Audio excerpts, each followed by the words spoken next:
Hello বন্ধুরা, আমি আকাশের মা বলছি। আপনারা ভালো আছেন তো? আমি তো খুব ভালো আছি।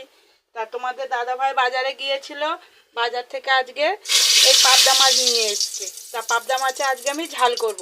তা আমি বাড়িতে কিভাবে পাবদা মাছের ঝাল বানাই সেইটা আপনাদেরকে আমি আজকে দেখাবো। কড়াইতে তেল গরম হয়ে গেছে, আর আগে থেকে আমি মাছটা ধুয়ে নুন হলুদ মাখিয়ে রেখেছিলাম। এবার আমি মাছগুলো কড়াইতে দিয়ে ভেজে নেব।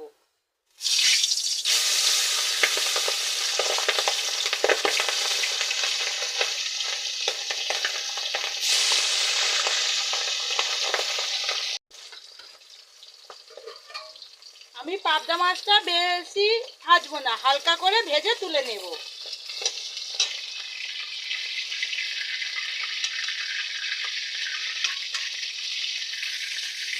আপনারা যখন মাছটা ভাজবেন একটু সাবধানে ভাজবেন। আমার সব মাছ ভাজা হয়ে গেছে, এবার আমি ঝালটা করে নেব। প্রথমে আমি কালো জিরে ফোড়ন দেব, তারপর আমি কাঁচা লঙ্কা, টমেটো, পেঁয়াজ পেস্ট করে রেখেছিলাম দিয়ে দেবো। 1 চামচের মতো আদা রসুন দিয়ে দেবো। দিয়ে মশলাটাকে এবার আমি ভালো করে কষিয়ে নেব। 1 চামচ হলুদ গুঁড়ো, জিরে, লঙ্কার, নুন আর চিনি, মশলাটাকে কষিয়ে নেব।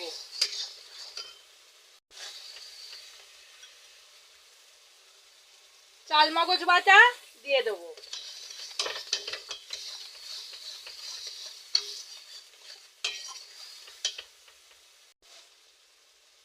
সব মশলা কষানো হয়ে গেছে, এবার আমি জল দিয়ে দেব।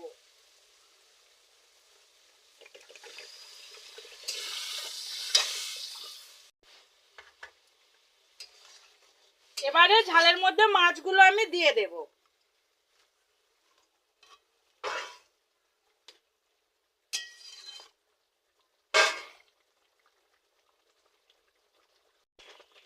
মাছগুলো একটুখানি সেদ্ধ হয়ে গেলে আমি নামিয়ে নেব। বেশিক্ষণ সেদ্ধ হতে দেবো না, দিলে মাছগুলো ভেঙে যাবে।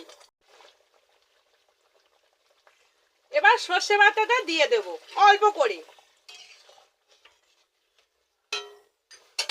এবার ধনে পাতা দিয়ে দেবো।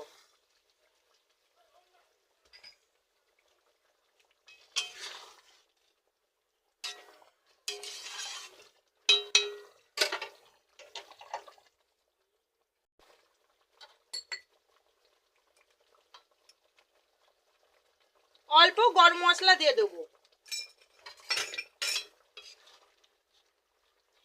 আমার পাবদা মাছের ঝাল হয়ে গেছে, এবারে আমি নামিয়ে নেব। আমার পাবদা মাছের ঝাল হয়ে গেছে।